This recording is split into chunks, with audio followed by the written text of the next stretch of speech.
Good morning, Jai Shri Krishna. Welcome to ધ્વનિની લવારી day 6.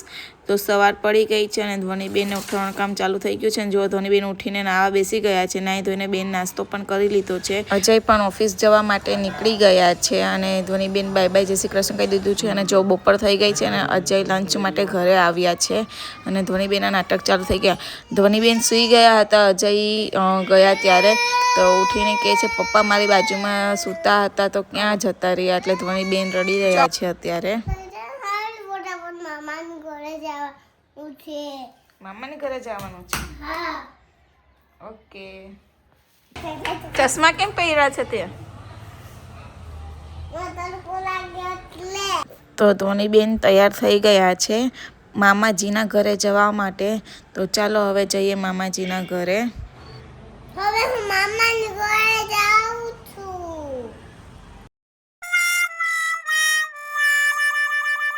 ને જો મામાજીના ઘરે પહોંચી ગયા છે અને ધ્વનિ આરચીફી સાથે રમી રહી છે. ને આજે મામાની ઘરે પ્રોગ્રામ છે ઘૂંટો અને રોટલાનો. તો આ બાજુ જો રોટલા મેં ચાલુ કરી દીધા છે અને ઘૂંટો પણ કુકરમાં બફાવા મૂકી દીધો છે. બનાવસ તું રોટલા બનાવે. તો જુઓ ધ્વનિબેન પણ રોટલા બનાવી રહ્યા છે અને ધ્વનિબેન બા સાથે રમી રહ્યા છે આ બાજુ. અને કહીએ ને આપણે જેવું કરે તે એવું છોકરા શીખે. તો હું પણ રોટલા બનાવતી હતી તો કે મમ્મી હું પણ રોટલા બનાવું છું. ને આ બાજુ અજય પણ લાઇબ્રેરીથી ઘરે આવી ગયા છે. જો બધા ખાવા બેસી ગયા છે અને ધ્વનિબેન બાની બાજુમાં બેસી ગયા છે. જીદ કરે છે કે હું પણ ઉપર જ ખાવા બેસીશ. તો બધા સમજાવે છે તો માનતી નથી. કેમ અહીંયા આપો હે ખાઈશ કેમ કરતા? એ બાને તો પગમાં દુખે છે. બાનો પગ નથી ભાંગી ગયો. તો પગ ભાંગી ગયો. કેમ રાખીને ખાઈશ તું? કેમ રાખીને ખાઈશ પેલા મને કે.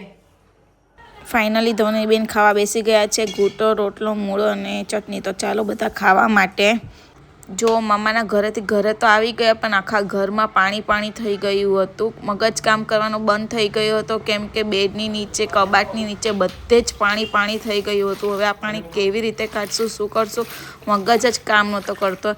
એમાં થયું એવું કે ગેંડીનો નળ ચાલુ રહી ગયો હતો અને નીચેથી મોટર ચાલુ કરી હશે. ઓલરેડી પાઇપલાઇન આખી ફૂલ થઈ ગઈ હતી. એના લીધે આખા ઘરમાં પાણી ભરાઈ ગયું હતું. માંડ કરીને પાણી કાઢ્યું ને જો કપડાં પણ બધા ભીના થઈ ગયા હતા. તો આખું ઘરમાંથી પહેલાં પાણી કાઢ્યું ને કપડાં નીચે હતા જે ભીના થઈ ગયા હતા તે સૂકવી નાખ્યા છે. અને હવે પડી ગઈ છે રાત. તો હવે સૂઈ જઈએ છીએ. આજે તો બહુ જ થાકી ગયા છે પાણી કાઢી કાઢીને. તો બાય બાય, ગુડ નાઇટ, જય શ્રી કૃષ્ણ. જો તમને અમારો વ્લોગ ગમ્યો હોય તો કરી દેજો લાઇક, શેર અને સબસ્ક્રાઈબ. ચાલો હું સૂઈ જાઉં છું. બાય બાય, ગુડ નાઇટ, જય શ્રી કૃષ્ણ. ને હા, હું તો લાઈક શેર કરવાનું ભૂલતા નહીં કાંઈ.